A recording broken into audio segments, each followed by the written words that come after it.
Hello and welcome in to the Eastside Center in East Peoria, Illinois. It's more Peoria Sunday Morning League baseball playoffs. And tonight we have two great teams facing off, two of the most historic teams in the Sunday Morning League. It's the Lite Falcons and the Crusens Reds facing off here from the turf field at the Eastside Center. Jonathan Michael here alongside Brock Statler. Brock, two teams that have championship aspirations, not just this year, but every year, and they're only a few wins away from getting back to that point again now. Absolutely, John. On the doorstep of yet another championship for Miller Lite, looking to add their fourth one in about 5 seasons dating back to 2020. Crusens finishes runner-up last year. They are the 2 and 3 seeds in this tournament. So expect a great game here tonight between two of the top seeds in this tournament. We should see a great one. Both these teams won last night. The Miller Lite Falcons, again, the 2 seed, they beat the 7 seed Move Smart Mariners. And Crusens last night, they took down the Brienzo's Orioles. Those two teams are facing off over to our left in an elimination game, but no risk of elimination tonight. Both these teams will play another day. We're ready to get rolling here as the Reds will bat first, and tonight they will face David Ellis of the Falcons. What a fantastic season he's having, and we'll get more into it throughout the game, but Miller Lite's pitching staff has really been a huge key strength for them this year, Brock, and Ellis really fits the bill. Yeah, absolutely. A sub-2 ERA on the season, so, it takes a lot of pressure off your offense knowing that you go out there, give 2-3 runs. That's really all that it's going to take to get a victory. And that's what they've used all season long to power to 15 of those, John. Certainly is. The first batter he's facing is Peyton Hankins, the Reds center fielder today out of Carl Sandburg. You'll hear that college's name a lot. There's a lot of Chargers influence on this Crusens Reds team that is 14-9. Miller Lite comes in at 15-8.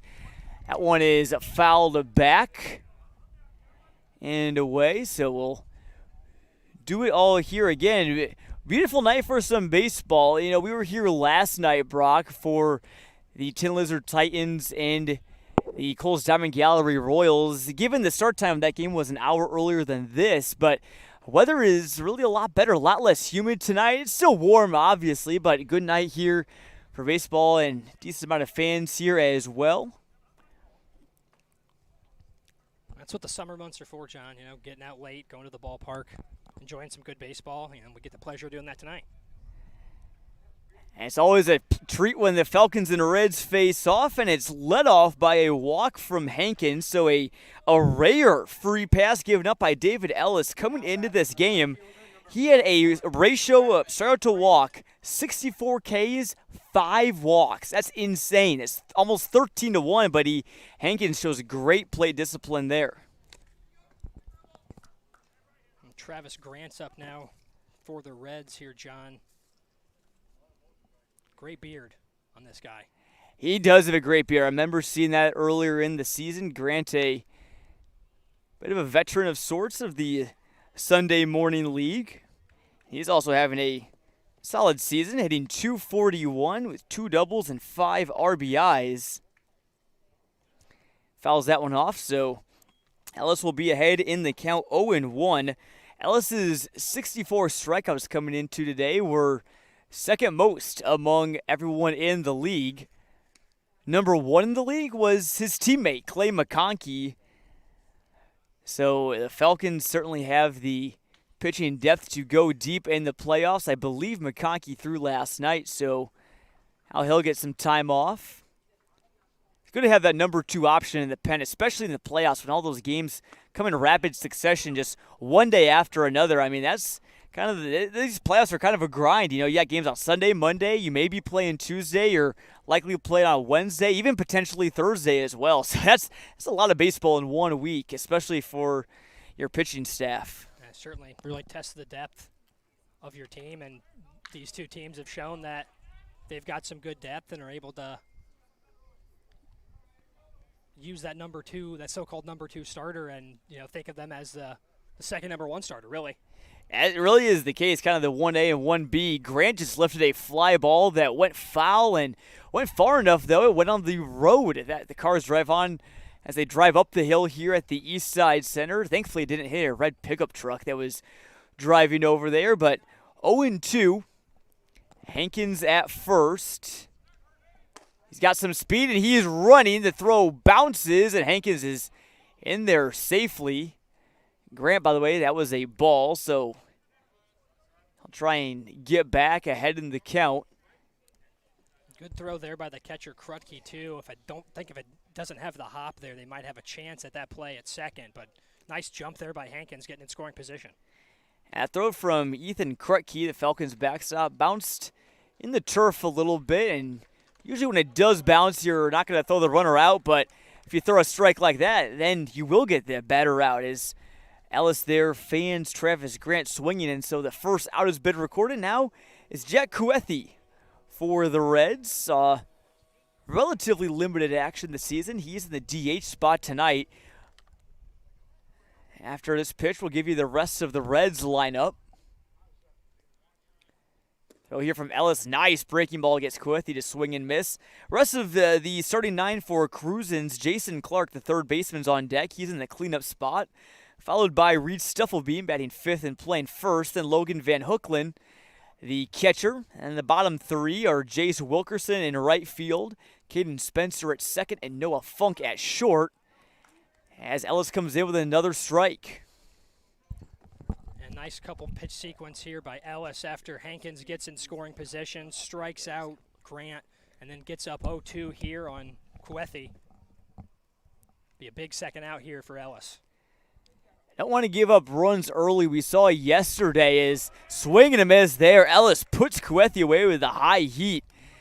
We saw early on that Coles, they struck for 2 runs in the top of the first, and Tin Lizard was never really able to get back in a groove. The theme of yesterday's game was just little mistakes from the Titans. They didn't play a bad game by any means. They didn't pitch a bad game either, but a couple errors in the field, a couple walks, and a couple sacrifice flies, and that's how the Royals did their damage. So really in the playoffs, we said it yesterday and we'll say it again today, the mistakes become magnified, so you really just want to see a clean ball game out of your pitcher as well as your people in the field, especially your catcher too. Yeah, absolutely. That's playoff baseball, John. The teams that can best take advantage of those little mistakes are the ones that are going to put themselves in a real good spot to keep moving on. So let's see if Miller Lite can skirt out of a little bit of it here, the guy in scoring position.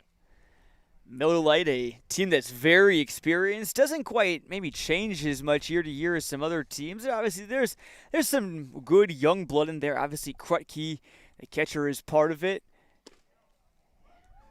Some other young players like Nate Bartman, recent Metamora grad, he's in the starting lineup. But there is a lot of veterans on this Falcons team and players that have really just made their mark not only on the field but off the field as well. You have Brian Quinn, Tim Cundiff, longtime Sunday Morning League board members, and even the president. This is a bouncing ball over to Fletcher at third. Throw over to first, and nice scoop there from Chase Ulrich, the former Eureka College Red Devil, and that will do it for the top of the first. So Ellis overcomes the leadoff walk and goes strikeout, ground out to end the top of the frame. And while we get a quick break, I want to thank our great sponsors that help make today's broadcast possible, starting first and foremost with BodyArmor. It's the official sports drink of the Peoria Sunday Morning League for great refreshing taste before, during, or after the game, or maybe even just mowing the lawn. That's kind of a strenuous task as part of the summer as well as BodyArmor. Also for Miller Lite and Baumgarten Distributing as well, longtime sponsors of the Peoria Sunday Morning League, as well as Crusens, 3 area locations in War Memorial Drive and Farmington Road in Peoria, and also on Route 29 in Creve Coeur. Food, drinks, and great atmosphere all at Crusens. And also by Lori Vinovich, your local country financial advisor in Tremont. Any of your financial needs, go ahead and give Lori a ring at the number on your screen, 309-925-3534. For playoff games in the Sunday Morning League here today, this is 2 games going on right now are part of the bottom bracket, the 2, 7, 3, and 6 seeds. So, both these teams won last night. This is a double elimination playoff bracket format. So a loss tonight does not eliminate either one of these teams. Obviously, one of them will be playing for their playoff lives tomorrow night. But It's the game over to our left. Moose Martin Brienzo's. They are moving on. Or one of those teams, I should say, will move on, and I believe we'll face the loser of this game, and that will be an elimination game here tomorrow at the Eastside Center. Same goes for the other side of the bracket. Should see some good baseball here tonight. Poor Bros Jacks and the Coles Diamond Gallery Royals, the two winners on that side last night. Taking a look at the Miller Lite lineup. We'll be led off by Peyton Bradford, a 2022 grad of ICC. Lots of ICC influence on this Miller Lite team, Brock. Yeah, absolutely. You just see it up and down the lineup. A couple other guys. Ethan Krutke as well. Bryce Bishop, just to name a couple. Biaki as well. Just well represented on this lineup.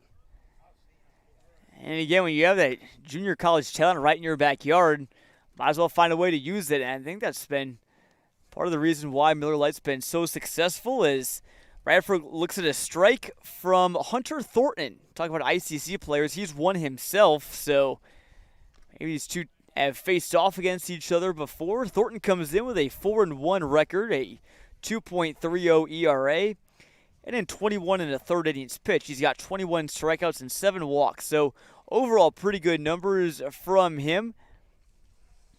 Again, pretty solid number 2 option behind Jack Barham for the Reds. And just like Ellis, does a really good job of limiting the base runners.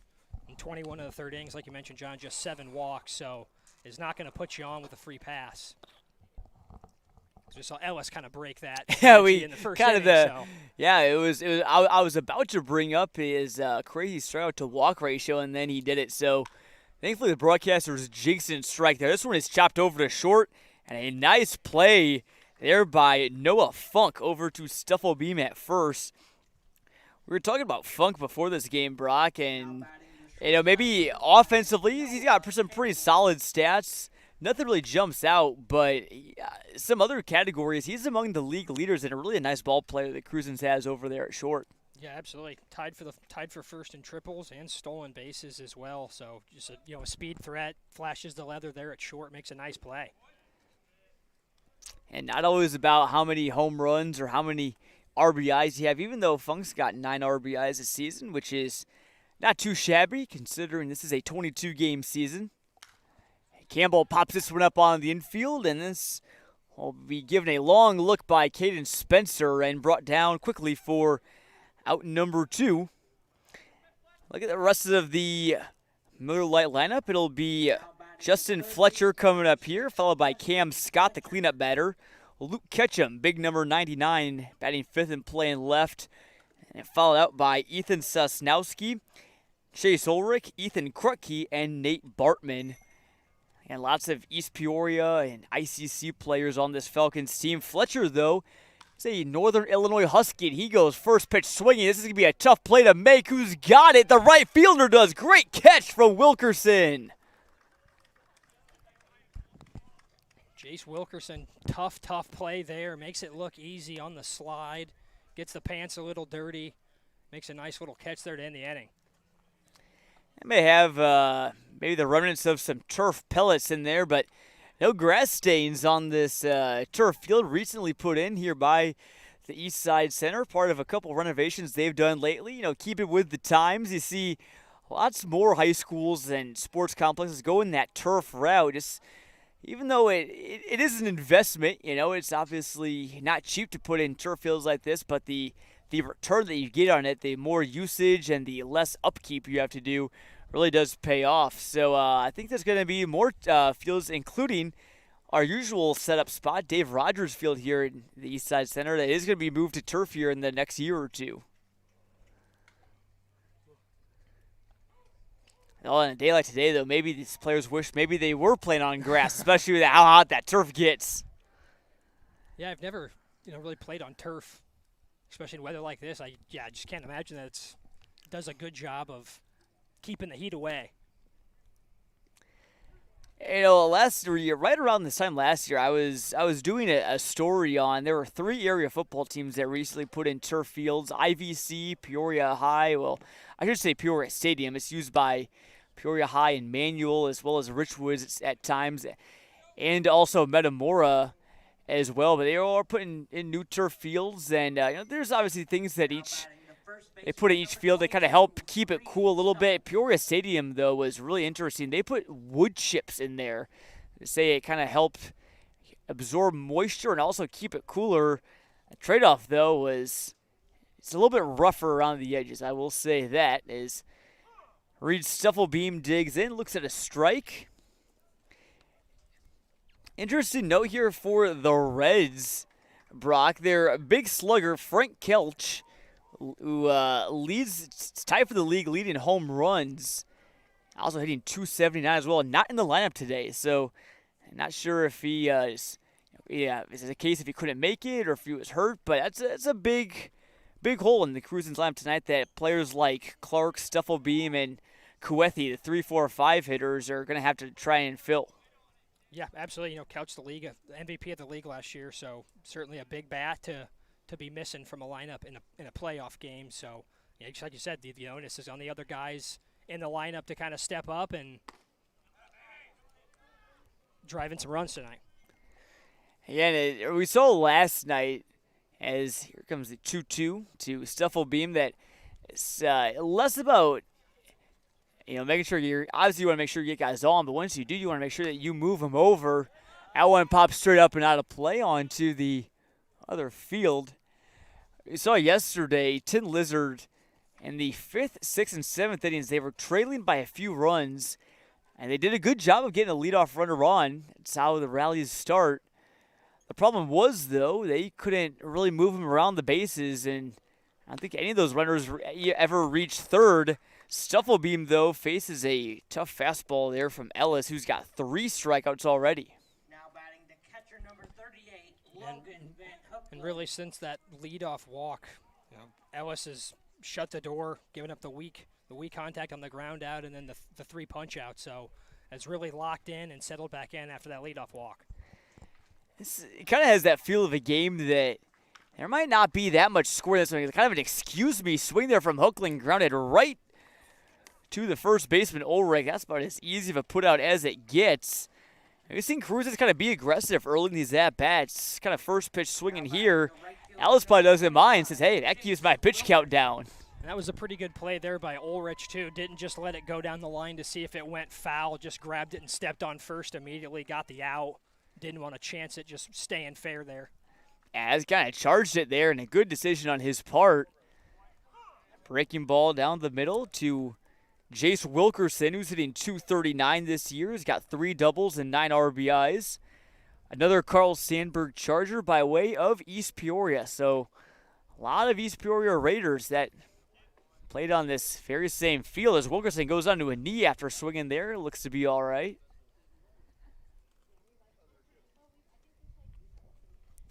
But again, as I was saying, this game guy has a feeling that could be a very low-scoring one that could be, the first one to maybe score one or 2 runs could win this. As Ellis strikes out Wilkerson, now he's got 4 Ks through 2 innings. He's rolling. Yeah, absolutely. And like with a pitcher like Ellis on the mound, and even with Thornton, you just don't know how many chances you're going to get. Got to take advantage of every one you can get. If it's just a bunt single, guy gets on second on a stolen base, got to take advantage of that, get him on, get him over, and get him in. Got to play Tony La Russa style. Got to play real small ball and just get those guys over by any means possible. Last night we saw Coles. They were really aggressive on the base pass, and it really paid off to their advantage. They were able to get more guys in scoring position and eventually on through. Look at these 2 teams. Crusens, they're a team that likes to steal a lot. You look at some of these stolen base numbers on the team. Jason Clark has 5. Jordan Ball's got 2. Frank Kelch even has a couple, even though he's not in the lineup today. But a lot of guys, especially Travis Grant has got 6 steals this year. Hookland's got 4. And a lot of guys with multiple 4, 5, 6, 7 stolen bases almost up and down the line. If you look at Miller Lite, though, they're not really a team that runs that much. Their team leader, I believe, only has about 5 or 6 steals this year, and other than that, really not much. So Falcons will have to maybe be a bit more aggressive here tonight. Their half of the second, it'll be Cam Scott, Luke Ketchum, and Ethan Sosnowski. Here's Cam Scott, a rare sighting. Another player from Carl Sandburg. That is not on the Crusens Reds, so I'm sure he's familiar with some of the players across the way. Scott's got a homer and 7 RBIs this year and 4 stolen bases, so he would be a guy that they would like to get on base. Scored 7 runs this year as well, so he does do a good job when he gets on base of maybe it's just good luck, comes in to score. He does, yeah. Runs are, everyone's kind of maybe got their own interpretations of how important some statistical categories are. For me, obviously, runs are important. You need them to win games, but runs are a statistic, again, nothing against them, but, at least personally speaking, this is just my own personal opinion. Everyone else can speak for themselves. Not really super high on my priority list just because, it kind of says more about the guys around you. This one is hit well, though, by Scott. It gets down. We have our first base hit of the game. And a little bit of trouble by the center fielder. He's going to drive into second. Scott is in. They're probably going to call that a single and advance on the error by Hankins. Out there in center field. Got to be honest, I didn't quite see what happened. I looked down and I looked up, and Scott is darting his way to second. Yeah, absolutely. A little bit of I didn't really see it either, but yeah, huge misplay there for Miller Lite. Scott, jolly on the spot, takes advantage of it. Now he's in scoring position. Johnny on the Scott, you could say. As Luke Ketchum digs in, he's got great spot for him here. Good time for the league leader in RBIs to step up in a playoff game. Ketchum's got 18 of them this year. Ketchum graduated college last year. Played at 2 different schools. Played at the University of St. Francis. And this one is laced to center. This one doesn't get down. Nice job by Hankins. Kind of an ice cream cone catch. Some of that ball was still peeking out. And nice. Hankins makes up for the little misplay there with a nice catch on the diving liner there off the bat of Ketchum. Keeps the runner Scott at second and gets the out. And that is important, is keeping that runner on second. Now you need another out here big time if you're the Reds. And Hunter Thornton, strike there. So far, looking at Thornton, he's thrown only 13 pitches, so he's been pretty economical. 8 of them have been strikes. Ellis, 27 pitches through 2 innings as well.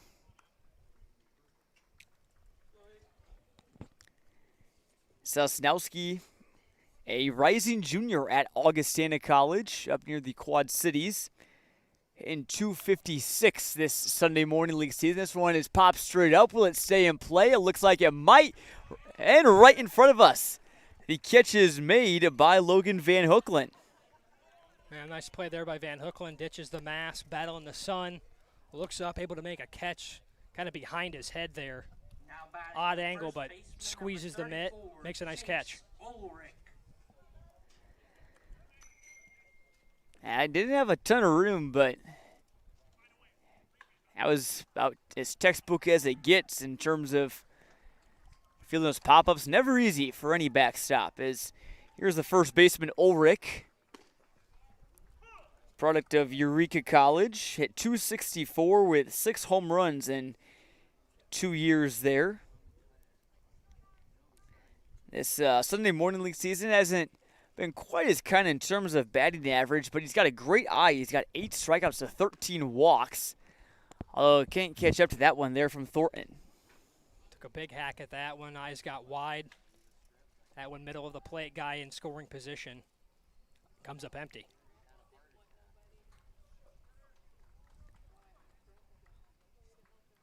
winds and fires that one right back at us. So 2 strikes and 2 outs. And Thornton and the Reds can get out of this frame with just 1 pitch here. Obviously, hindsight's always 20/20. Maybe wonder if you're the Falcons, would you have had Ketchum batting with runner on second and no one out bunt? He's a pretty big slugger, though. I'm not sure if you would. This one skied to right. Easy catch there by Wilkerson. Second time that he's put away a Falcons batter, and we are through 2 very quickly here at the Eastside Center. Still no score between the number 2 seed Crusens Reds, or the number 2 seed Lite Falcons, I should say, the 3 seed Crusens Reds. As I want to thank our great sponsors tonight. Again, starting with BodyArmor, the official sports drink of the Peoria Sunday Morning League, and the game of the week on Clutch Sports Media as well. Also by Miller Lite and Baumgarten Distributing, longtime sponsors of the Sunday Morning League. Big shout out to them, as well as Crusens. Again, 3 area locations in the Peoria area, 2 on the Peoria side, 1 on the Tazewell County side, as well as Lori Vidovich, your local financial advisor, Country Financial in Tremont. Give her a call for any of your financial questions, 309-925-3534. Bottom of the order due up here for the Crusens Reds. It'll be Spencer, Funk, and then back to the top of the order with Hankins. Taking a look at the other games going on tonight. Moosemore and Brienzo's, again, right next to us, elimination game. Those 2 teams are tied at 1. And then at 8 p.m., again, Firehouse Pizza and Tin Lizard, the 4 and 8 seeds will duke it out in an elimination game. And the Coles Diamond Gallery Royals and the Poor Bros Jacks. And the winners side, they also play at 8 as well here on the same field. Won't be with you tomorrow for Sunday Morning League Baseball, but we will be here for a doubleheader on Wednesday at 6 and 8 p.m. Teams still to be determined, but games that could potentially clinch a berth in the Sunday Morning League Finals, of which the Poor Bros Jacks are the reigning champions. Still a very wide open playoff race. You get a feeling that there's probably at least 6 teams that could win this. This is a C&I single there for Spencer. Past a diving Fletcher and a diving Campbell. Neither one can come up with it. Yeah, absolutely. Sometimes you wonder how some of those balls get through the hole, as Fletcher and Campbell both can't corral that one. Wasn't hit overly hard there by Spencer, but he finds a hole and gets rewarded with a single. And there's that leadoff man on for the Reds. We'll see how they approach it. Funk, again, has got some speed. Gotta wonder if they're going to maybe bring out the bunt here. We shall see. No, Funk lines it to right, says, how about that? Line drive singles even better. And the Reds bats starting to wake up with their first 2 hits of the game. He might have heard you talking about bunt, John, and said, I'm going to swing away here. Nice sharp single there. And nice work in right field as well by Miller Lite to keep that guy at second base. Yeah, that was Scott over there in right to hold Caden Spencer there. And now back to the top of the order. Peyton Hankins has a chance to do some damage. Hitting .302 on the year.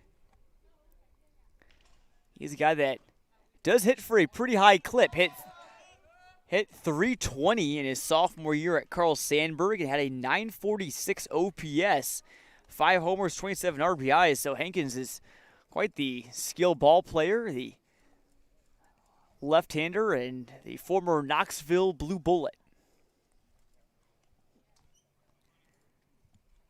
Drew the walk his first time up. This one is lined to right. More trouble for the Falcons. This one's going to get down, and this one is going to score a run.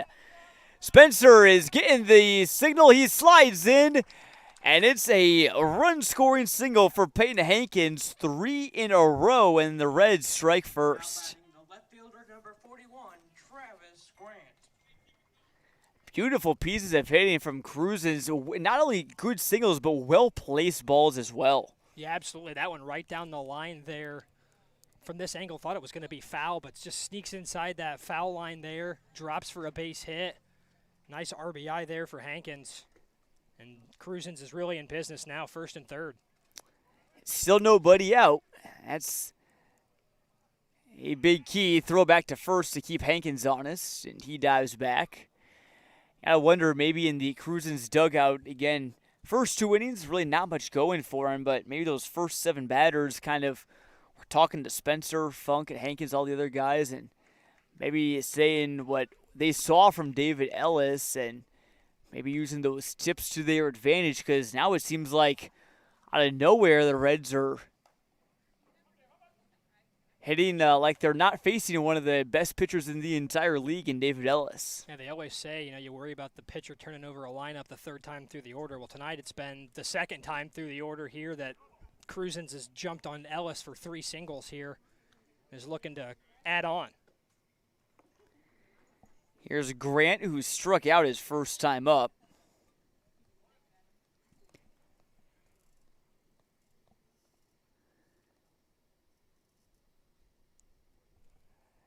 Long pause from Ellis. The pitch gets in there for a strike. Nice breaking ball there by Ellis. They get to strike 2. Let's see what Grant does here. Just want to put one in play. Get guys in motion. As any ball in play is your friend here, because it could score. Funk over at third. Runner is going to second to throw. Might have got him. And they did. Hankins is thrown out, stealing a great laser there from Krutke. Grant strikes out as well. That is huge for Miller Lite. Yeah, big strike him out, throw him out, double play there. Krutke shows off the cannon from behind the dish. Gets this one up off the ground. They gun Hankins at second base. That is a best-case scenario situation there for the Reds. Or I should say for the Falcons. Worst-case scenario for the Reds. Now you got 2 runners, I should say 2 outs, and a runner on third. That one is popped foul there by Jack Kuethi.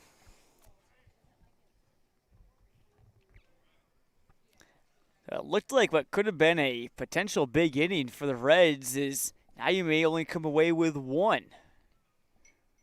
A huge momentum swing there. Swing. I don't know what word I was trying to say there at first, John, but yeah, swing was the right word. Nice momentum swing there for the Falcons. Let's see if Ellis can slam the door and only hold them to 1. Ellis, a graduate of Evansville, or the University of Evansville, I should say. I was going to say Evansville University, but then I remembered very quickly that it's UE, as is their relatively new logo. You remember the old Evansville logo, Brock? It used to be kind of a purple star, sort of. It's purple aces, and there was kind of a little purple star jutting out from it. Now it's just a simple old U and E, purple and orange. Keep it simple. I think I saw that logo in the College World Series. I was watching Evansville play a little bit in the College World Series. Yeah. Got to have that guac. They had the Twitter world trending with that. It didn't really do much research on why it was hashtag guac for the Purple Aces, but I know a lot of people on here are very proud to see how far they went, especially given that they are a conference made of the Bradley Braves. Evansville is just kind of one of those schools, again, obviously both of us being Bradley alums, that you really find it hard to not like them. It's a pretty likable school. I like their color scheme. It is, likable baseball team as well. This one chopped over to third. Not too much hustle being shown there by Kuethi. And he kind of accepts the out as Fletcher deals it over to Ulrich. Big escape job there by David Ellis, the Evansville Purple Ace, and the Falcons. They hold the Reds to 1. An RBI single by Peyton Hankins will see how long that stands to be the potential winning run. See if the Falcons' bats warm up here at all. Just 1 hit for them so far. Maybe this is the time with their 8-9 one-hitters that they can kind of open those floodgates. Yeah, absolutely. Especially, Cam Scott getting into scoring position last inning, too. You've got Ketchum, who led the league in RBIs. Felt like a missed opportunity there for Miller Lite, but let's see if they can take any of the momentum they gained in that last half inning from that strike him out, throw him out between Ellis and Krutke and use it, get some runs on the board. Yeah, Krutke just graduated from East Peoria. This very field was his home field this past couple years with the Raiders, and if he can, again, take that momentum, not catch him out, throw him out, strike him out from the last inning, keep it going. Krutke hitting .229 this season in the Sunday Morning League. Although he hit a lot higher as a East Peoria Raider this season, he was a selection to the McDonald's All-Star Game and a first-team All-Mid-Illini pick, as well as we get a stray foul ball from the field next to us. We've seen quite a bit of those already going both ways, so I'd keep an eye out as well. Thankfully for us, we got the net above us, so we were protected, thankfully. Yeah, I never really noticed that the first time I was here. I saw a couple of fly balls just kind of disappear, or foul balls disappear, and I was like, where are those going? And I just looked up and it's like, oh, yeah, that's really nice. There is a kind of a little, multiple little kind of plastic rings that they put at various spots in that net, and the ball does get stuck up there. They just kind of poke and prod it around until it kind of gets close to that ring and then eventually falls through. So kind of seems like a kind of MacGyver-esque system, but it's also one that you can also, I think, is also pretty advanced as well, pretty smart. Especially when there's lots of people sitting in the bleachers underneath here. Is Krutke fouls this one off again.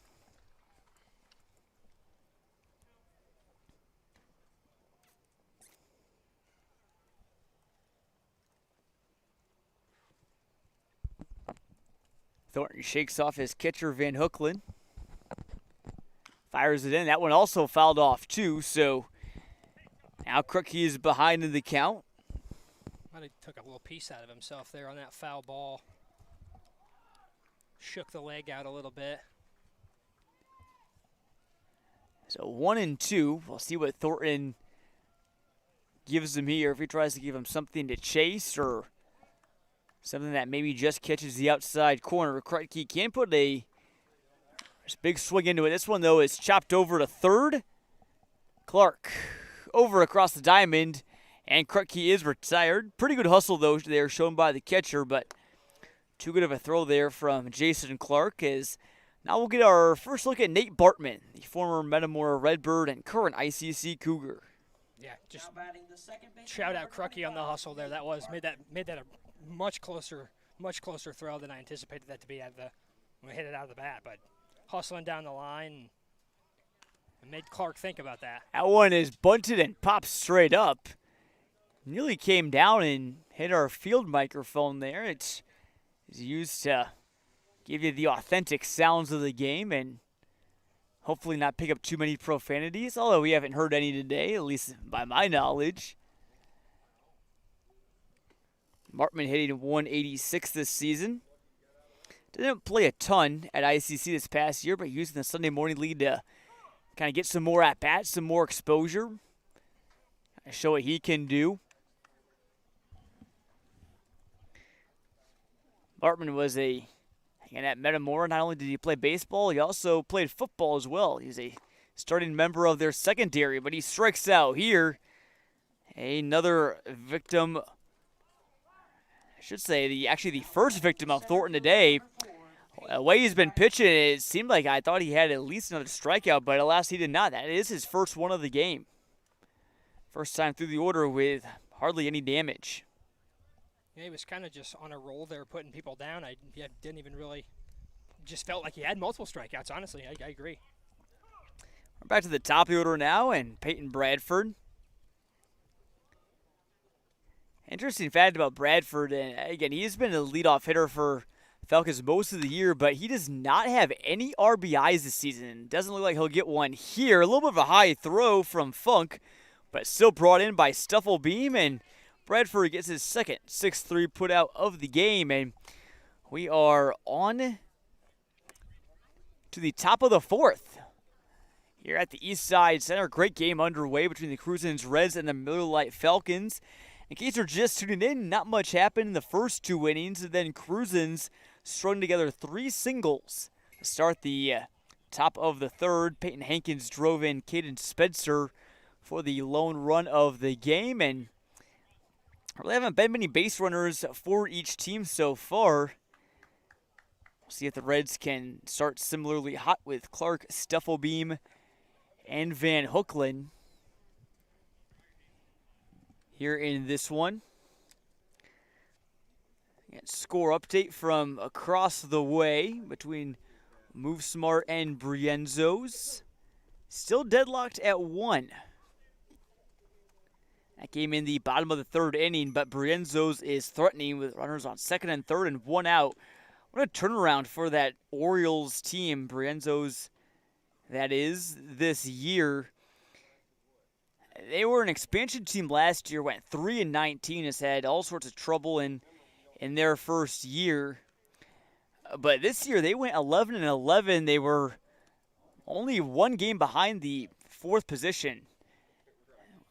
In the Sunday Morning League, they were much higher than 6th for most of the year. So, and coming in 6 out of 8 teams and being 500 coming in, it's still a pretty dangerous team that Orioles team is. We'll see if they can get their first playoff dub in playoff history here today. And probably playing with a lot of confidence too, like you mentioned, coming off that rough first season to go 500 this year, get double-digit wins. Like it's got to be really huge for that whole team in year 2. This one grounded on the first pitch. Easy put out there of Jason Clark, the Reds cleanup batter. So 1 down quickly here for the Falcons. Number 22, Reed Stuffelbeam. And now it's back to Stuffelbeam. Stuffelbeam, a Monmouth College Fighting Scot at the D3 level. He had 250 and 32 at-bats and hitting a pretty similar clip this year in the Sunday Morning League. 240 with 3 doubles and 5 RBIs. That one has popped up and out of play. Stuffelbeam, not a guy that strikes out a ton. 7 strikeouts to 7 walks. But he did K his first time up. Ellis has 5 of them today. That one just missed on the outside. Nice on the black pitch there from Ellis. Left it up to the umpire. That one goes Stuffelbeam's way, but look for Ellis to keep attacking. One fouled back, and Stuffelbeam may have shaking him up a bit. Takes a little walk around, and he may got off of his ankle, I believe.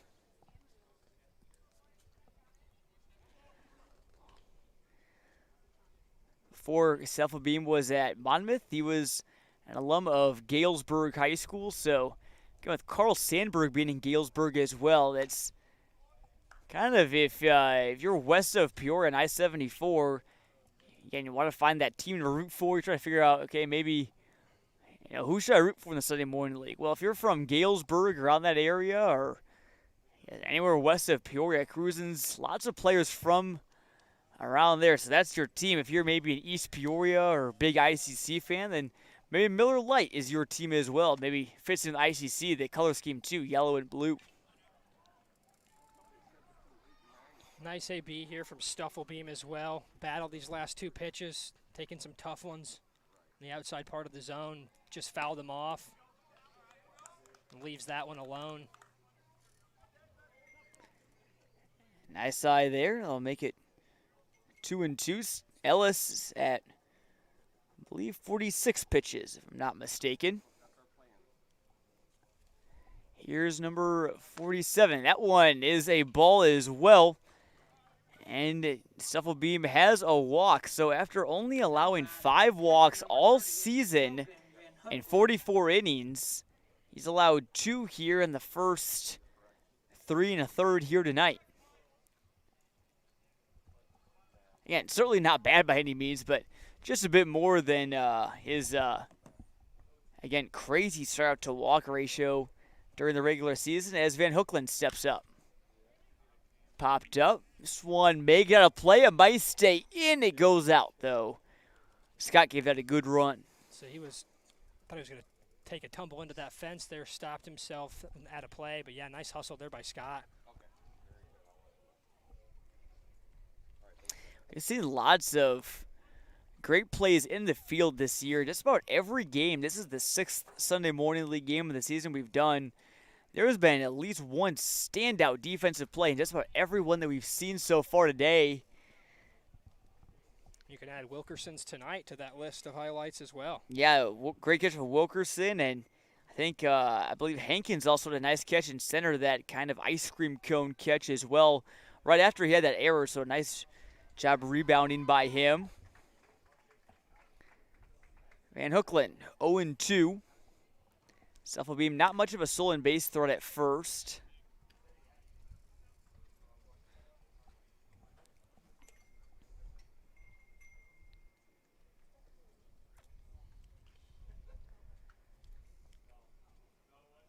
Sun beginning to set in East Peoria. Not much wind tonight either. Just a very pleasant summer night. Can't really ask for much better of a hit, too, for Van Hookland. This one may reach the wall. That one rolls all the way to the track. Beam is going to third. He'll hold up there. Van Hookland in the second, standing up. And a big hit there from the Reds catcher. First extra base hit of the night by way of Van Hookland. Nice swing there. And the Reds are back in business after putting up a run last inning. They're trying to add to it here.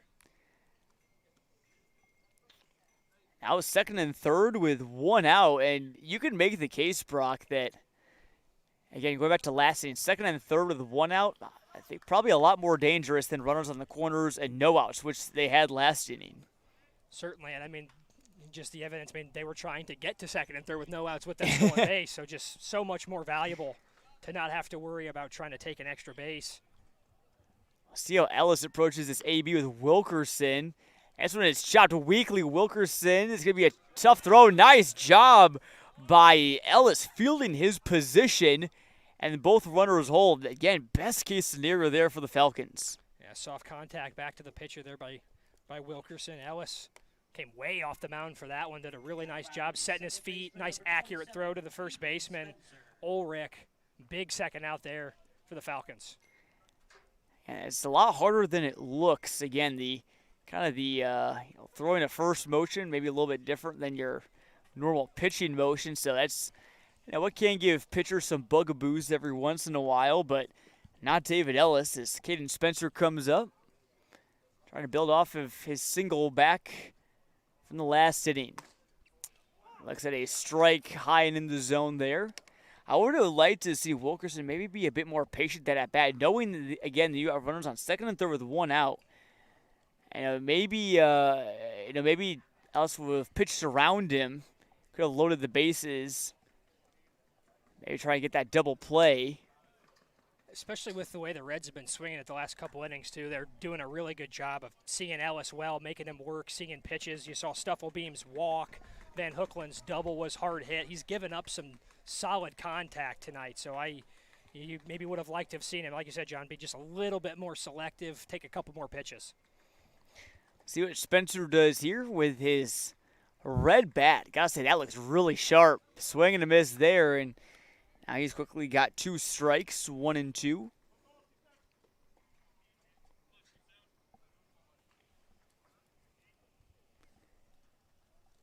On deck, Noah Funk. He also has a red bat as well, not at least near the barrel of it. Knob is your traditional wooden color. And the pitch from Ellis. It's a big one, and outside for a ball. Nice job laying off there by Wilkerson. If you can just get it up, get a base hit, get it up to 3-0, that would feel like a really big lead here for the Reds with the way that both these pitchers have pitched. Ellis comes in, and again, another nice job laying off by Jace Wilkerson. Nice job by the catcher Crucky to keep that one in front of him, too. Not let that one squirt away, let a run score. Kept that one contained right near him. Pardon the interruption. That was now Wilkerson. It's Caden Spencer at bat. My apologies. So we'll see what Spencer can do here in the 3-2. Grab ball up the center, and this should score one, maybe two. They're waving in Van Hookland. The throw to the plate, collision there between him and Krutke.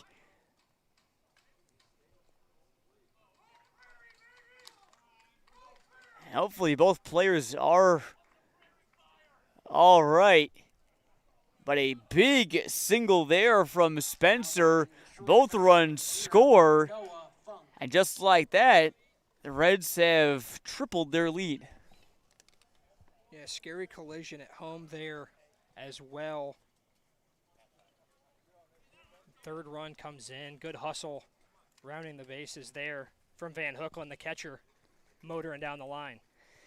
Yeah, it all happened so fast. A bang-bang play. I'll have to go back and see for myself. But it looked for a second that Van Hookland may have not touched home, but I think he may have been given the run because Krutke was obstructing the plate. Again, I have to double check on that. I'm not 100% sure, so don't quote me on that. But again, glad both players are okay. Kind of took away from the big hit there, but Krutke looked to be all right. Van Hookland looked to be all right as well. Some catcher-on-catcher violence is. Now here's the shortstop, Noah Funk. This one's guarded up the middle. Oh, and a great play by the shortstop. It sails high and nearly out of play. A runner will score, and Funk will move over to second. We talked about those mistakes in this game like this. Very tough ball to field. I think Campbell may have been better off just eating that one up. Yeah, absolutely. Just kind of gotta take your medicine there. Campbell does a great job keeping it from getting to the outfield. Would have prevented the run there if he just would have ate it. But I love trying to make a play there, John.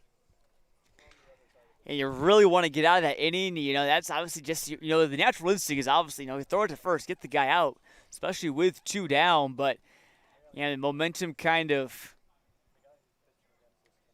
carrying him in that direction. And, he had some time to kind of accelerate going into that ball. And I think he just had a bit too much speed and too much momentum and sent it high. So Crusens adds on another. It's 4-0 here in the top of the fourth. Now back to the top of the order and Peyton Hankins.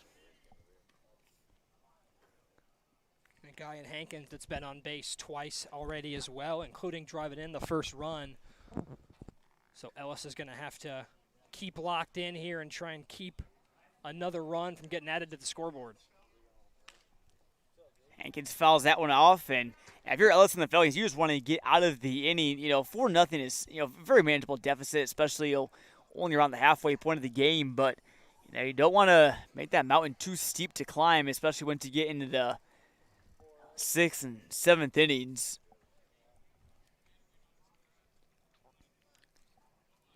Ellis comes in here. That one is hit hard again to center, but this one may be catchable. Going back on it. And a great catch made by Bradford out there. May have had his back turned to the ball, and that saved a run for the Falcons. So an error gives up a run, but they save another one with a nice play there in the field. That's 3 down the top of the fourth. Not before Crusens puts up 3. A great inning there for the reigning semifinalists, hoping to get back in the championship series. Halfway through here tonight, and while we have a moment, I want to thank all of our sponsors for tonight's broadcast, starting with BodyArmor, again, the official sports drink of the Peoria Sunday Morning League.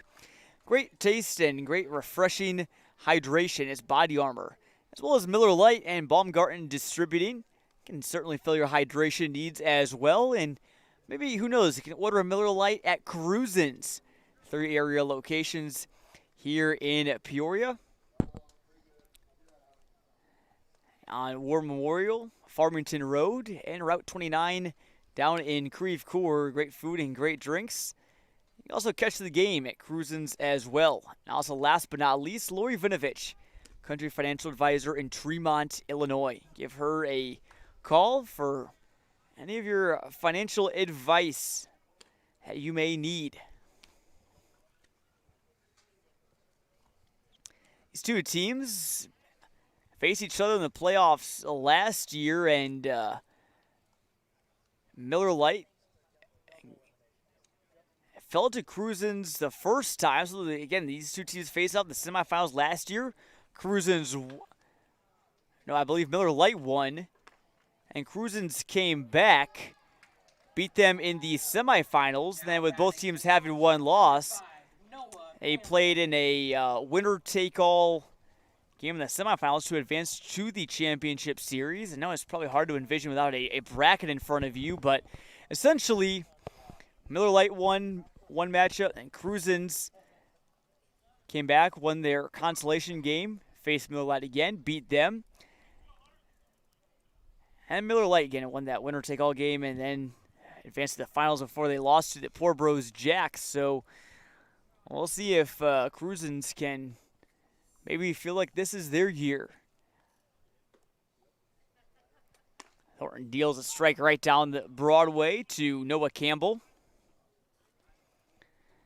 One thing I love about the Reds, and maybe we can get a camera shot of this in between innings, they've got their own little flag, kind of with the Cincinnati Reds logo. I can't remember if their mascot has a name, but kind of that running red logo, the baseball with the mustache. Love seeing the team spirit. That one popped up again. We'll see if Van Hookland can make another tough catch. And he does. Man, Van Hookland's making it look pretty easy behind the plate there. Ditches the mask yet again. Out there toward the Falcons dugout. Makes a nice catch there. And Hookland, the Dunlap alumnus, is again had a good game, made some nice plays, and had that double to kind of jump start their top half of the inning. Certainly in the potential game MVP conversation. And Caden Spencer's 2 RBIs single, though, also very big as well. And so is Hunter Thornton, again, on the bump right now for the Reds, has been pitching really, really well here tonight. Chopped over to the left side. That's a great single there from Justin Fletcher, the league leader in batting average, hitting .457 coming into today. Also leads the league in OPS as well, so unsurprising to see him get a hit there. He does it nearly every other at-bat. Yeah, absolutely. Let's see if that can maybe get Miller Lite going here. You get your main guy on base with a single. Let's see if that can create some momentum here for Scott, Ketchum, and Sosnowski down the order. Fletcher played 3 seasons for the Normal Corn Belters. That one, another great hit over to left, back-to-back. And wasting no time is Cam Scott. He's got his second single of the game, and just like that, Miller Lite has got something brewing. No pun intended. Yeah, putting together just like we saw. Miller Lite starting to figure out Thornton a little bit here. 2 singles, just like Crusens started the third inning when they put up their first run. Again, big opportunity here for Ketchum, league leader in RBIs. He knows a thing or two about bringing runners home. Had 96 of them in 3 years at the University of St. Francis, as we get a stray foul ball again from the adjacent field. I think it came in when it did, because it looked like Thornton was just about to go into his windup. Been lucky so far. Really hope I don't jinx it. There hasn't been any foul balls that came into play when there has been a ball in play here on this field. I'm sure that could potentially cause some confusion here today. We'll see if that unfolds at all.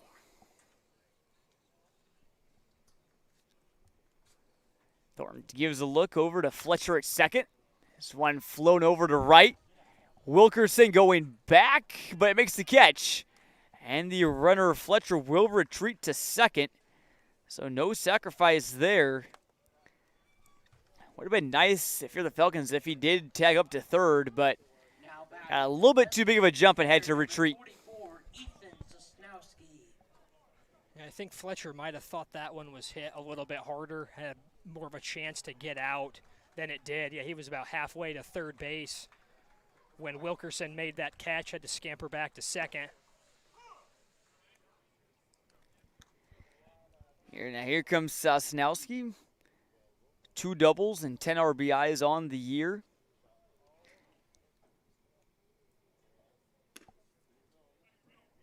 "12 strikeouts and 4 walks also for him this season.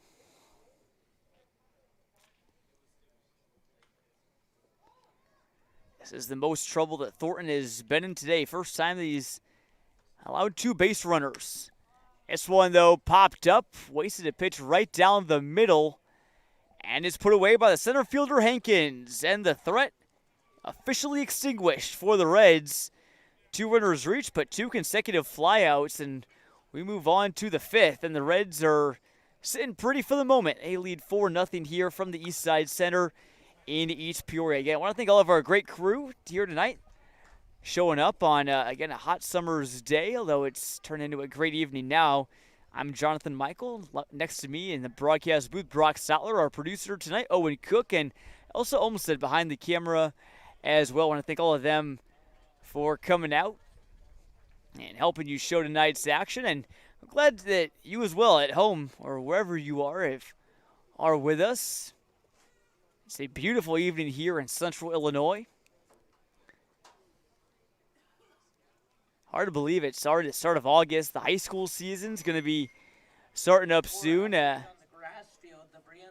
the football season, again, not too far away. Our football previews, again, coming out again on Clutch Sports Media Overtime. I have plenty of those coming out in the next 3 or so weeks. Have about 4 of them posted. We got about 27 more left. So plenty of content coming your way before the season as well as during the season as well. And obviously, again, in case you haven't heard, we cover everything there. So if you're a big baseball fan, we'll have all the coverage from local baseball in the area and also other fall sports as well, not just football. Also volleyball, soccer, cross country, and golf as well. But should be another big year. And again, subscribe today. Get access to all of our written content, all of our photo galleries as well. ClutchSportsIL.com/overtime. Get a monthly subscription or subscribe for an annual one as well. You can get a couple of bucks off, a little bit of a discount compared to the monthly subscription as well. So a little bit of I'll let people know about that in case they're follow along all the stuff in Central Illinois high school sports. Also our daily roundups, scores and top performance from every game, every sport in the area, every day. As Travis Grant will kick things off here for the Reds.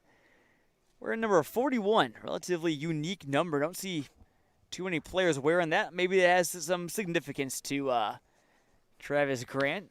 Chopped over to the right side, backhanded there by Ulrich. He'll win the race to the bag. We've seen some athletic plays from Ellis tonight as well, fielding the bunt back to him a couple innings ago, and then there covering his position after Ulrich makes a nice play on that ball, flips it to Ellis. He's able to cover first base in time and get the out. May have heard over the PA system, but Brienzo's has opened up a 5-1 lead over the Move Smart Mariners, so they are looking good. If these results were to hold, Orioles would face the Falcons in an elimination game tomorrow.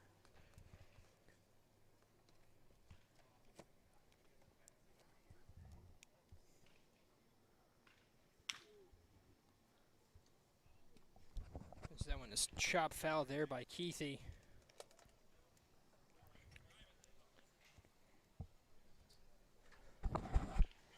Kuethi today is 0 for 2.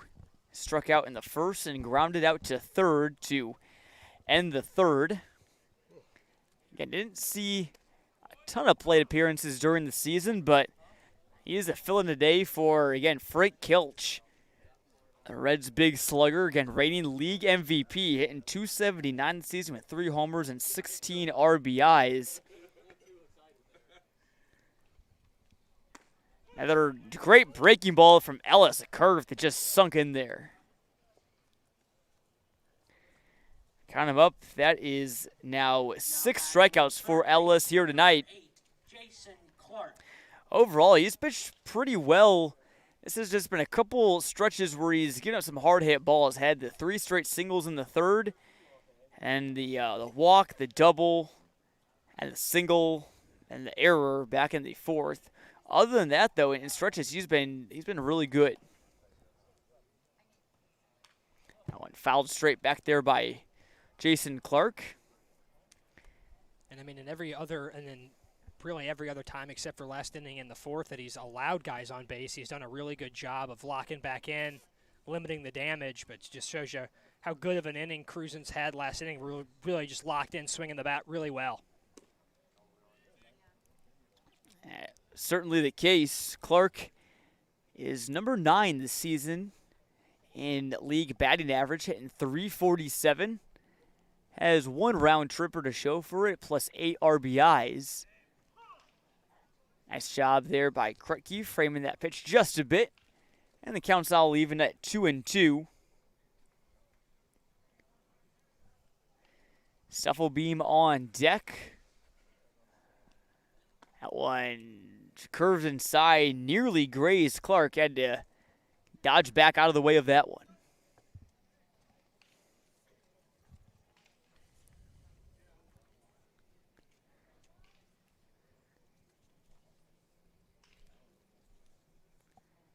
Now here's a 2-strike pitch again from Ellis. We'll do it again. Hard foul ball over the right-hand side.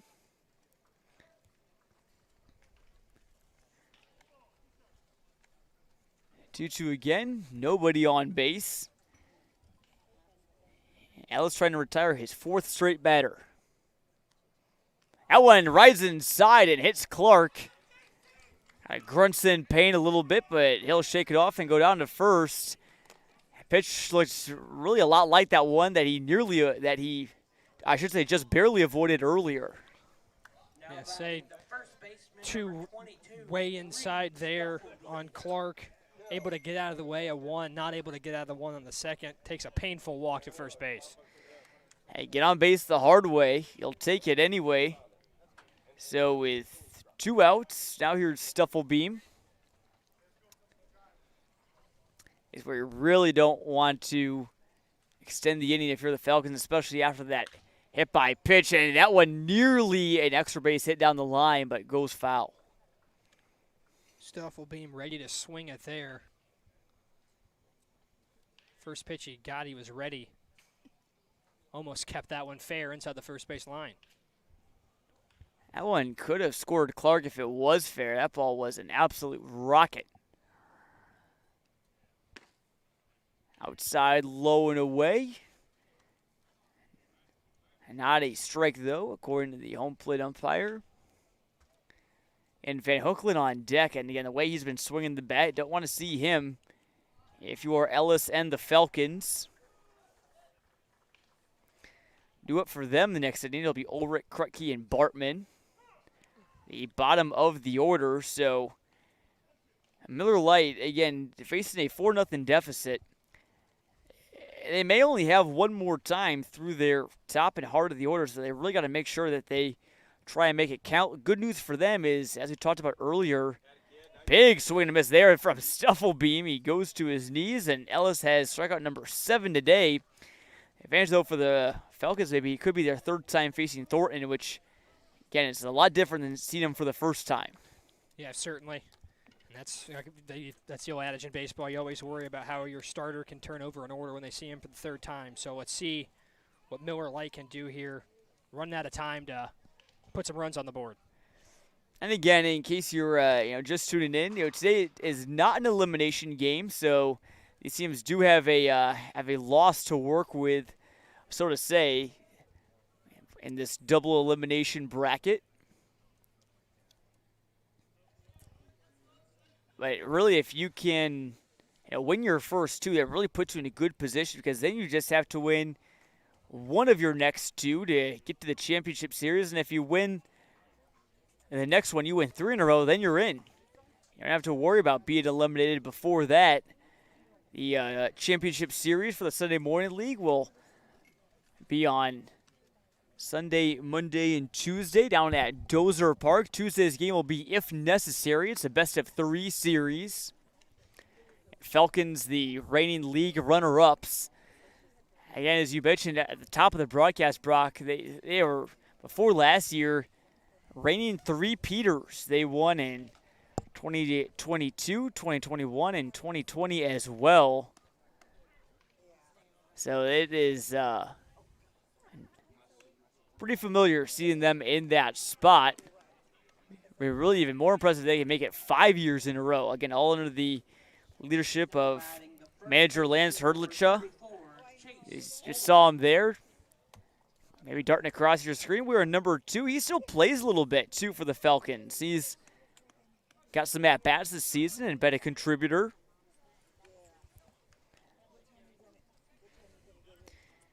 As we get led off here by Chase Ulrich. Has a very good eye. 8 strikeouts to 13 walks this season, and watches a strike go by there.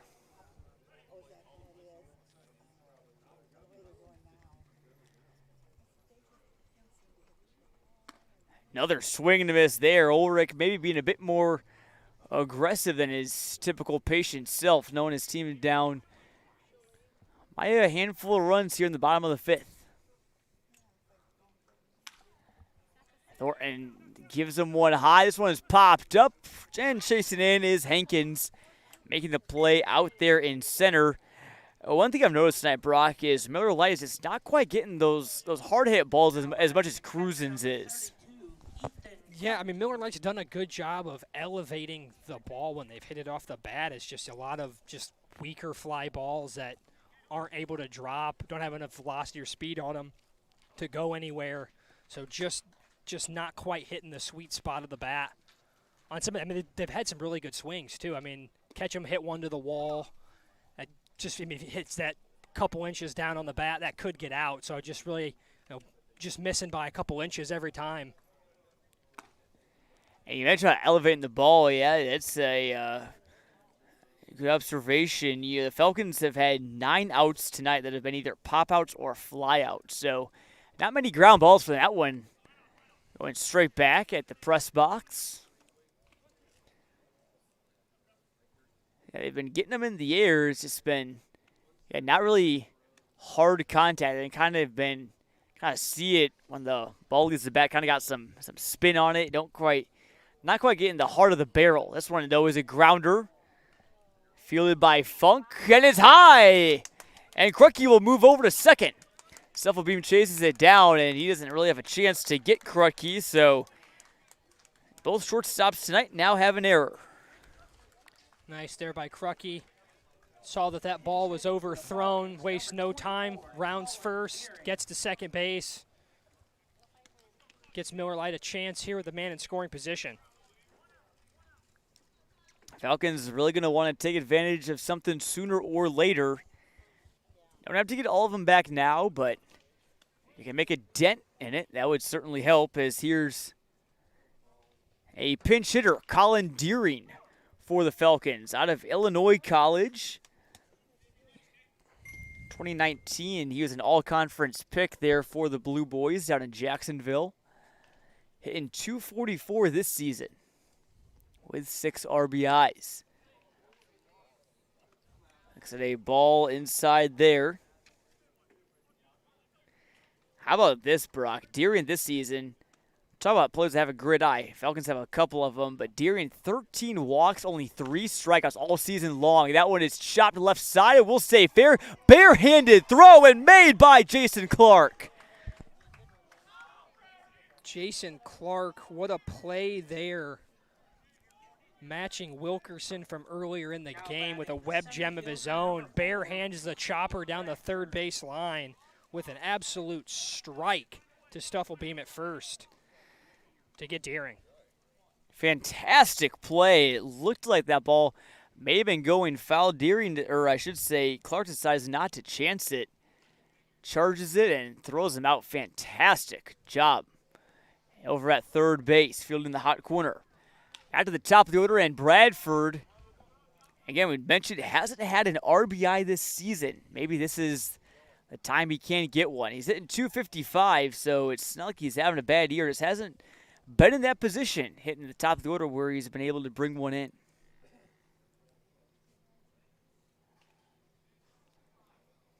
Slow leg kick, and the fire by Thornton is down and in the turf.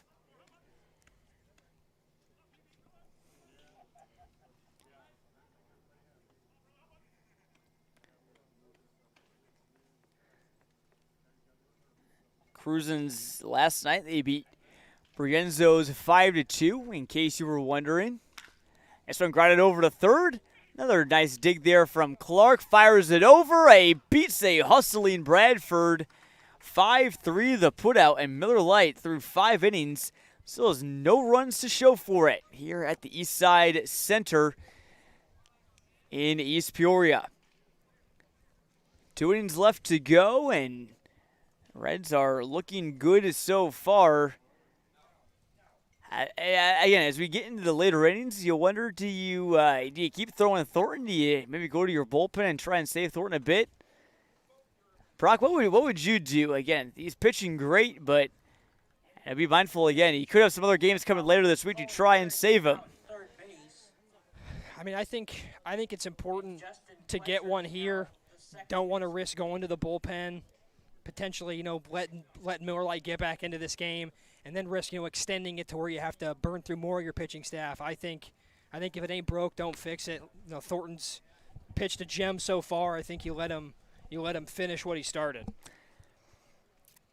think I would probably agree with you there. Thornton has looked really fine for the Reds here today. Ellis, he's a guy that can eat some innings too, so unless a disaster strikes, I would expect that he would at least get through this, and if not, throw a complete game, of which he's got a couple this season. I mentioned that Crusens won 5-2 over Brienzo's yesterday. Miller Lite, looks like their game was a little bit closer. They squeaked past Move Smart 2-1.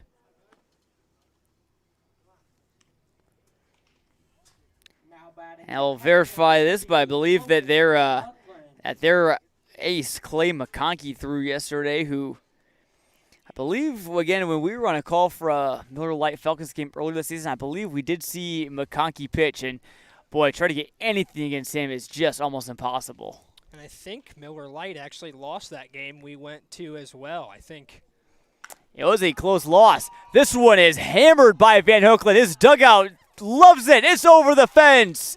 Logan Van Hookland tattoos one to left, and the Reds' lead is now 5-0. What a night for Van Hookland. The double, now the homer, a couple nice plays behind the dish. Putting it all together, unloads on one there. Got all of that one to left field. He has hit some balls hard here tonight. Great game for Van Hookland. That's his first home run of the Sunday Morning League season. A good moment to have it as well. And for, again, first pitch of the inning, you got to wonder what that does to the Falcons. Now they're down. Now they're on their heels. They're down 5-0, and Ellis especially as well. As here's Wilkerson, the right fielder. 0 for 2 today with a strikeout and a groundout to the pitcher. Last night, actually, for the Falcons, it was Cam Scott who pitched. So McConkey has not been used this week. And if this result here tonight holds, don't want to get too ahead of ourselves. Miller Lite can still very much get back in this game and come back. But if they do, I wonder if I got to think that there's a very high percentage chance that Clay McConkey starts tomorrow in that elimination game. Wilkerson, though, strikes out. There's not too many certains in baseball, John, but I would assume that's pretty certain. If it does get to that, they need a win back up against the wall. They're going to go to their ace. Miller Lite, a relatively smaller amount of pitchers on their team compared to others, but it's more about the quality of their pitchers. Again, so good, even though they're trailing here today. As Spencer hits one to right center and brought in there by Scott. So 2 quickly down. But again, you got McConkey and Ellis. Mike Tyson-esque 1-2 punch there. And you also, other pitchers, you got Bryce Seaton, who's put up some solid numbers, the former P&D Irish. He's thrown 24 2/3 innings. A couple other pitchers like Caden Rixner and Scott, who we mentioned, but overall it is, by and large, mostly McConkey, Ellis, and Seaton. So I would guess that it would be either McConkey or Seaton to pitch tomorrow, probably regardless of whether it is a win or a loss. Every game is kind of a must-win once you get to the playoffs. Falcons have Charlie Hodges you can throw in there as well. 17, That's right. 17 1/3 innings this year, the sub-3 ERA, so another capable arm the Falcons can deploy. And Hodges great at missing bats, 36 Ks in 17 1/3 innings. That's over 2 per inning, which is quite the number there. So the Falcons always have options. It's never a shortage of arms for them. Leg kick in the pitch here is just a bit high to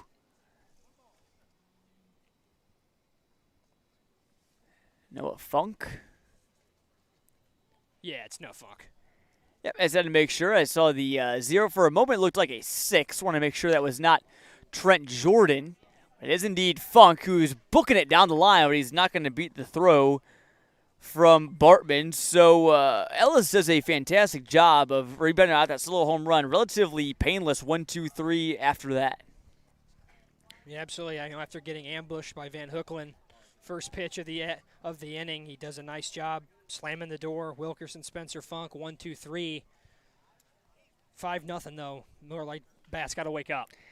Got to get something soon. And while we have a quick break, again, I want to thank all of our sponsors for today's broadcast to help make it possible. BodyArmor, the official sports drink of the Peoria Sunday Morning League and of the Sunday Morning League Game of the Week here on Clutch Sports Media, and also by Miller Lite and Baumgarten Distributing.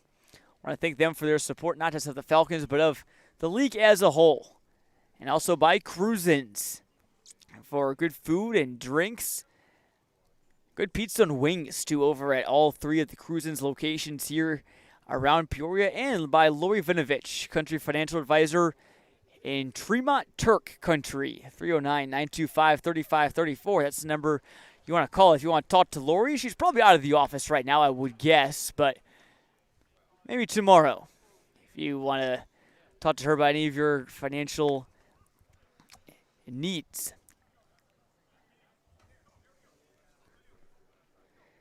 Look at the Falcons game yesterday, again, a 2-1 win over the Move Smart Mariners. They struck first. The Mariners did in the first with a run. Then Miller Lite scored 2 in the bottom of the third, and after that, nothing doing.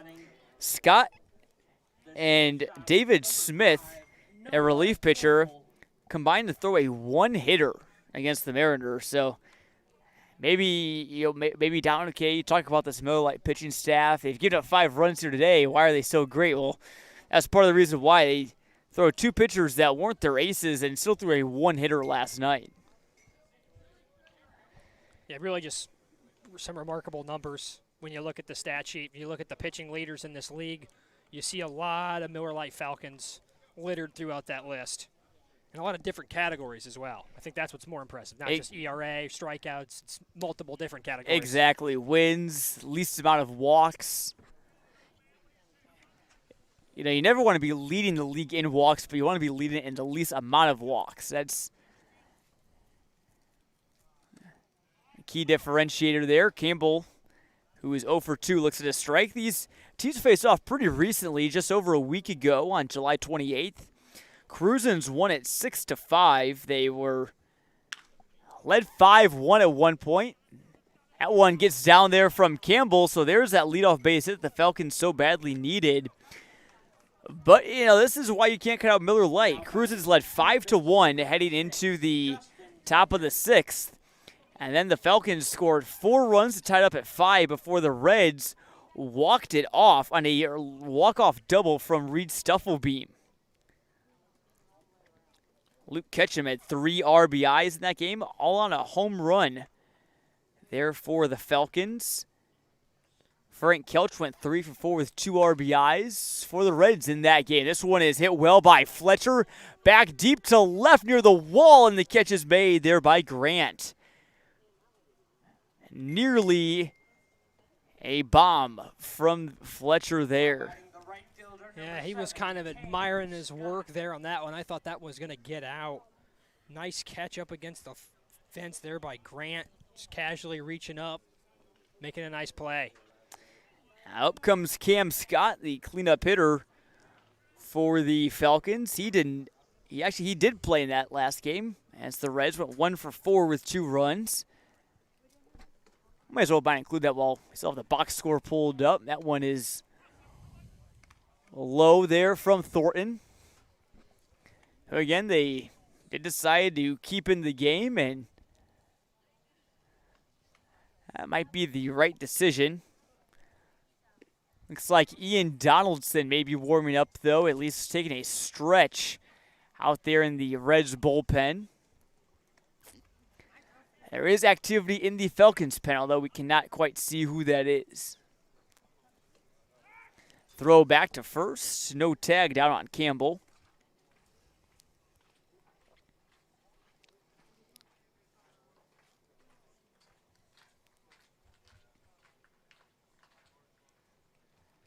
Thornton looks down and fires. Swing and a miss there from Scott. Nice pitch.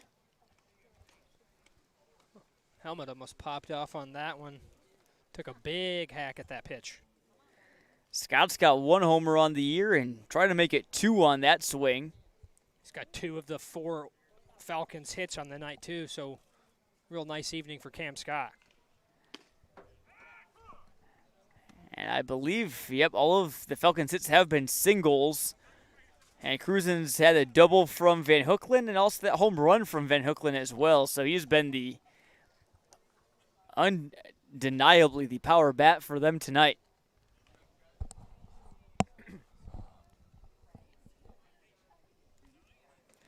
Here's a pitch from Thornton. Swing and a miss from Scott. He fans him. Again, that's Thornton's only 2nd strikeout. He hasn't really been getting many batters out that way. But he's induced some relatively quiet outs. And not too many hard hit balls by the Falcons tonight. He's done a very good job of limiting hard contact, pitching around it. Only 4 hits. Yeah, just has really matched David Ellis and bested him so far this evening. Brock, are you familiar at all with the statistic of BABIP? Batting average on balls in play, right? Indeed, you would be correct. You passed the quiz, and as a pitcher, obviously, you want to have a pretty high or a pretty low BABIP, I should say. That's obviously, you take out all the at bats where the ball is not put in play, such as strikeouts, walks, hit by pitches, and the like. If you have a low BABIP, that pretty much means that you're not that most of the balls that are hit in play end up not being hits. And that is what Thornton has been doing tonight. His BABIP is, at least for this game, is very low.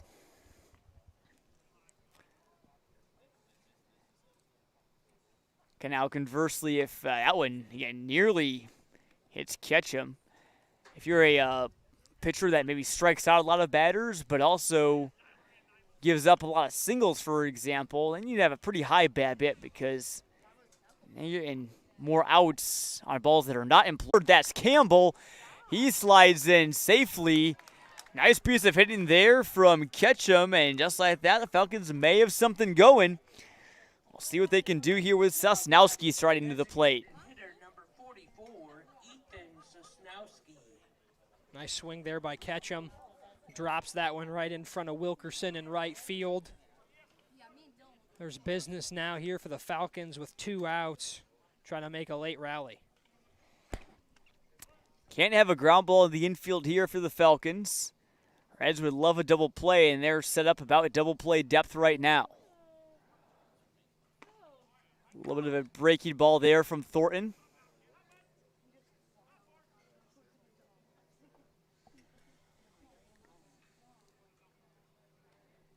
Finds it for a strike. Sosnowski has popped out to the catcher and flown out to center today.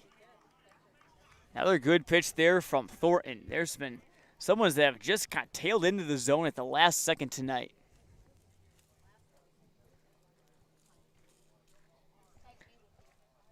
More fans starting to pour in here at the Eastside Center. Getting here early for probably the next game as well. Catching the end of this one. Swing and a miss. Great job by Thornton, and that is 3 outs. Now let's talk about the double play possibility. I thought there was 2 outs. Thornton just puts him away with a K there. That's his second of the inning. And the Falcons still have not scored in this one. We move on to the 7th. Time for the Reds to see if they can get some more insurance runs, but they've built up a pretty good lead here in the first 6. Yeah, nice. They've done a nice job of building a nice little cushion here, and Thornton picked a nice inning to catch a little bit of the strikeout bug. 2 of his 3 Ks on the evening came in that bottom half of the inning. So just been in total control tonight. It's just really been impressive. Yeah, I think if the Reds are able to hang on today, I think MVP honors of the game certainly go to Hunter Thornton. Van Hookland definitely close second. Yes, Van Hookland. Very impressive at-bats. Very, very much so. He's 2 for 3 again, double in that home run to left field, his first of the entire season.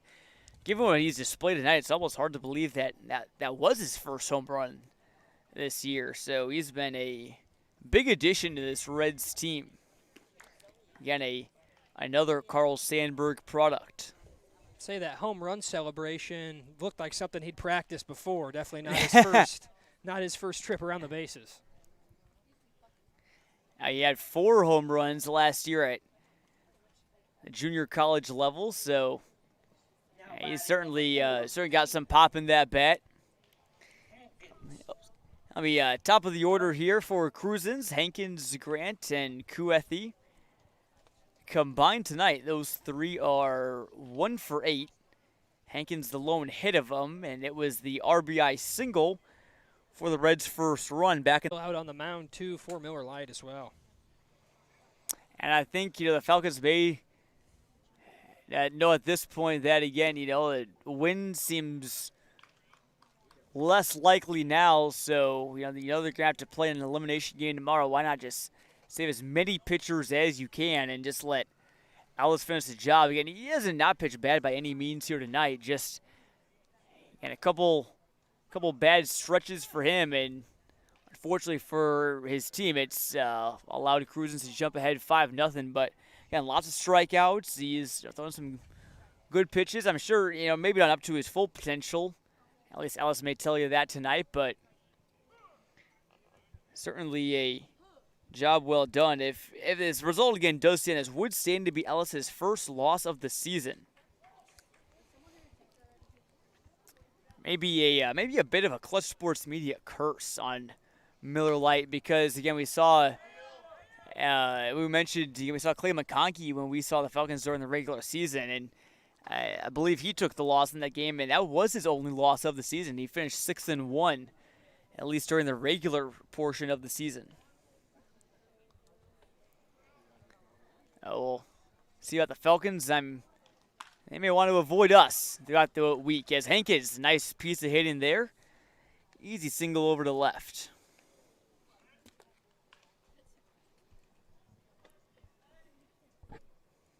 Nice little single there by Hankins.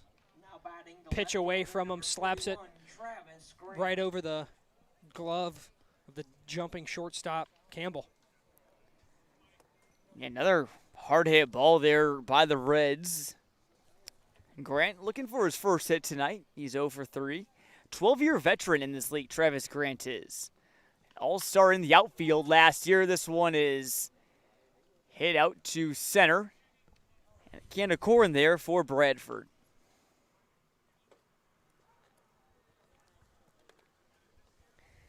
So, again, looking ahead to the bottom of the 7th for the Falcons, it'll be the bottom of the order, Ulrich, Kretke, and Bartman. None of those players have a hit tonight. And 4 hits total for the Falcons, 2 from Scott, 1 from Ketchum, 1 from Fletcher. I should make that 5, 1 from Campbell included in that as well. Kuethi gets a pitch to hit right down the middle, but fouls it off.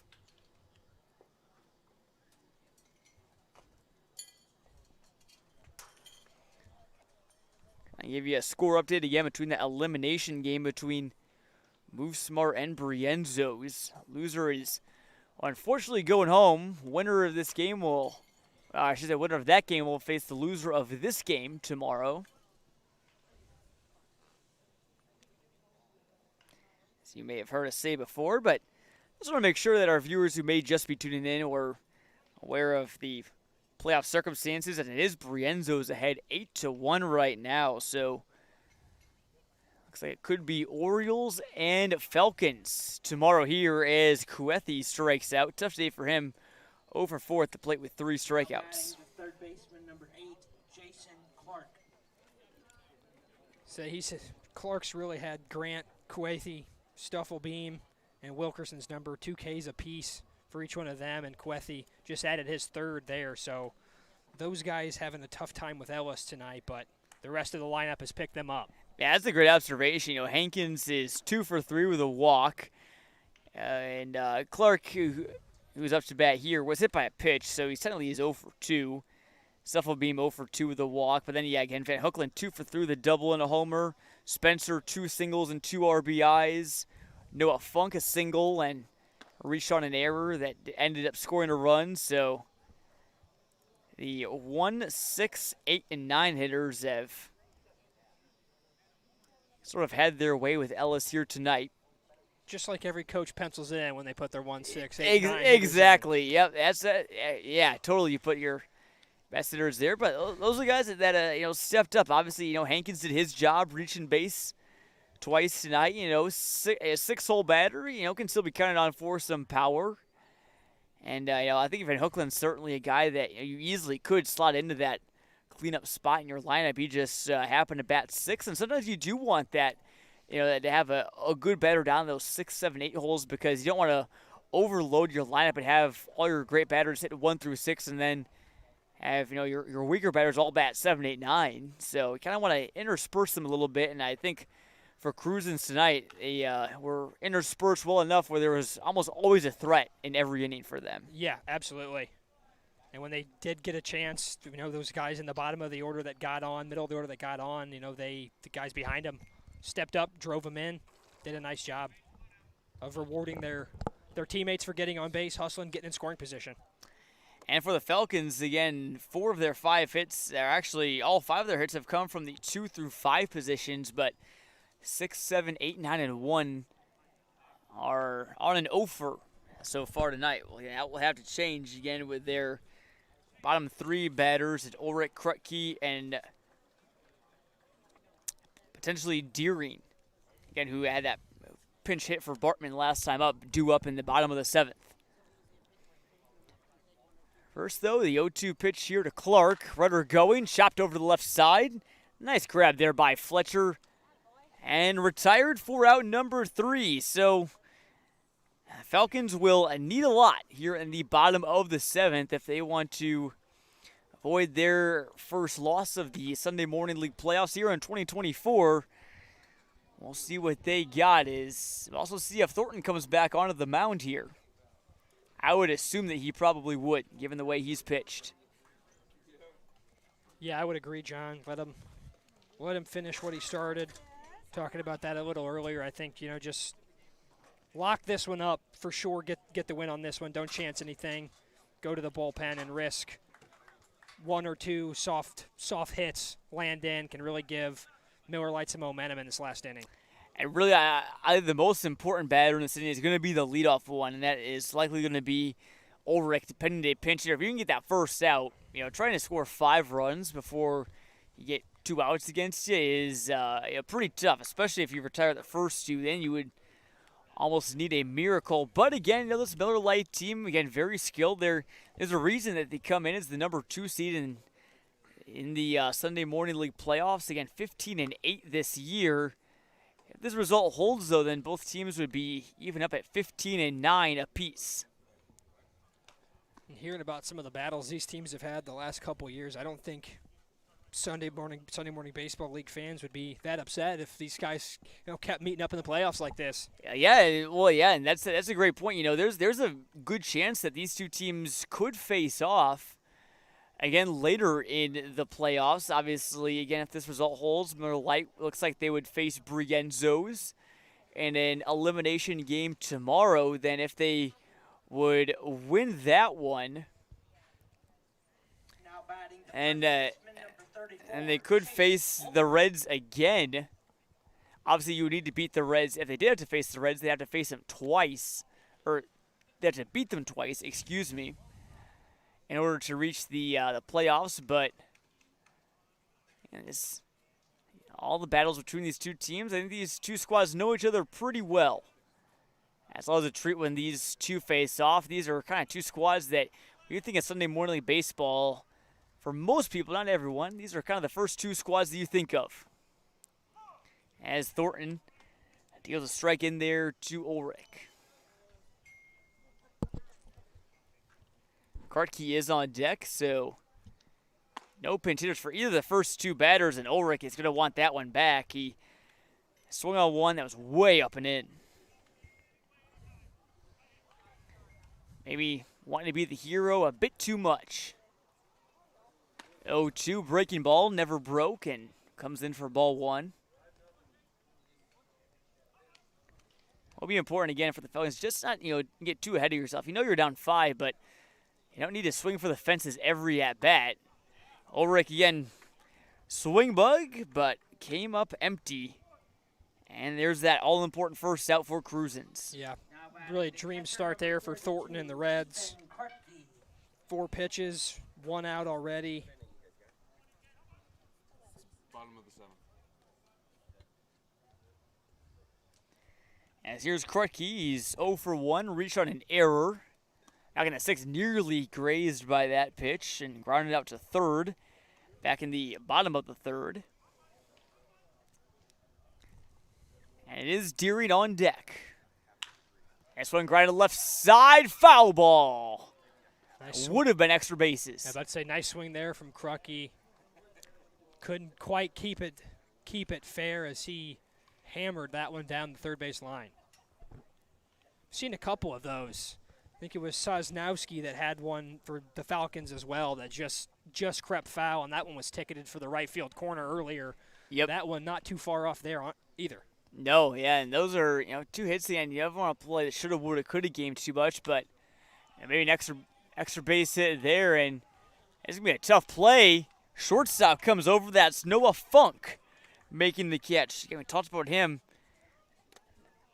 as just kind of a great do-it-all player there for the Reds. Now batting the And he's third played some good defense tonight, as is really all the Reds.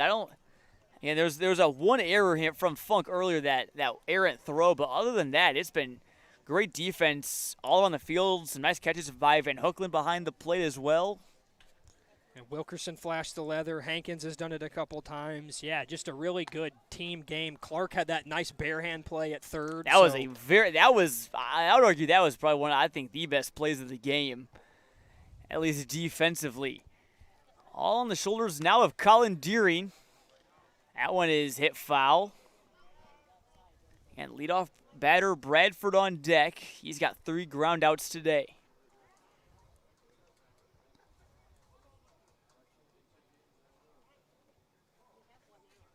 Consistent effort for the Reds on the offensive side of the ball. 5 runs in 2 straight days. Here's the pitch. Deering spanks it to center. It's tailing to the left. This may get down. It is. It's to the wall. And into the arms of Grant. Deering will motor into second base and keep the game alive. now batting the center Hardest hit fielder, ball number of the 4, game for the Falcons. Bradford. Finds outfield grass. Runner in scoring position now. Not quite dead yet. Let's see what Bradford can do here. And the mantra right now is you just need base runners. You don't need the big hit yet. Just kind of keep the line moving. A single here, a double there, maybe a walk or 2 there. All of a sudden, then you got Thornton maybe really second guessing and maybe even force the Reds to go to their pen. But again, don't want to get too far ahead. Only 1 out left to go, and Thornton has retired Bradford 3 times tonight. That one fouled off there. See if Bradford can make an adjustment here, elevate this one, maybe get this one on a line into the outfield, see if he can score daring, maybe take an extra base for himself. I think that's exactly what you want. You know, you don't want to. You can get a single off of a ground ball. Your chances are much higher though with a line drive though.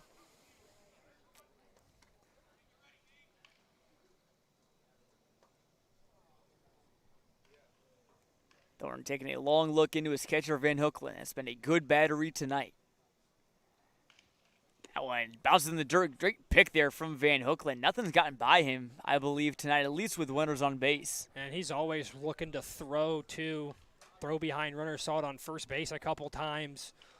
Wanted to fire that one down to second if Deering wasn't paying attention. Oh, bit of a slider there. And that's strike three. That will do it tonight. Hunter Thornton, a complete game shutout for the Crusens Reds. Allowed 6 hits, but no runs. Did a great job of limiting the damage. As offense gave him enough run support. Logan Van Hookland, the double, a solo RBI. Spencer, the 2-run single. Noah Funk brought in a run on where he reached on an error, and Peyton Hankins an RBI as well. Overall, it's not going to say domination, but the Reds had it in their hands all along. Yeah, absolutely. I mean, just really good effort in every facet of the game today. You saw the we were talking about the defense last inning. Obviously, the offense putting up 5. The battery behind the plate of Van Hookland and Thornton just shoved. And, yeah, it was really Crusens Reds from the 3rd inning on, John. Really, really dominated this ball game. They certainly did, and they will be moving on, it looks like, to face the Brienzo's Orioles. Not quite sure if that game has gone final yet, but the Orioles were in control. Or rather, no, I should say the Reds will await the winner of the Falcons and Orioles. They will play in an elimination game tomorrow. The Reds will get tomorrow off, so that's great news for them, great news for their pitching staff, and well-deserved day off as well after 2 straight wins.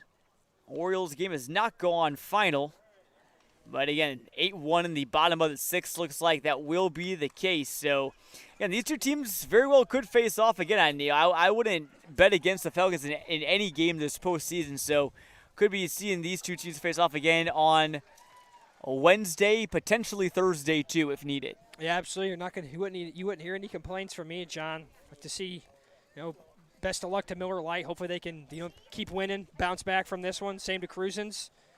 Maybe we get to see these teams in a couple days here. Well, good news in that regard. We will be back here on Wednesday night for a doubleheader we will see Crusens on Wednesday. We know that for a fact. As for who they'll play, we're not quite sure, but it will, again, either be Miller Lite or Brienzo's. Then we'll see the winner of the Coles Diamond Gallery Royals and the Poor Bros Jacks against a team that will be to be determined. Still a couple games to kind of figure out that playoff bracket, but again, stay tuned to the bracket on the Sunday Morning League website, and also stay tuned to our social media channels. We'll keep you posted on our matchups and everything for Wednesday. We'll have a doubleheader at 6 and 8 p.m. right here from the Eastside Center in East Peoria. But that will about wrap it up tonight. Crusens, a big winner over Miller Lite. Complete game is shutout from Hunter Thornton, undoubtedly the player of the game. I want to thank all of our great crew that helped make tonight's broadcast possible. Our producer, Owen Cook, Elsa Olmstead behind the camera, and my broadcast partner, Brock Stotler. I'm Jonathan Michaels saying so long and good night from East Peoria. We'll talk to you on Wednesday. Sunday Morning League doubleheader right here on ClutchSportsIL.com. Until then, so long, folks. Have a great rest of your evening.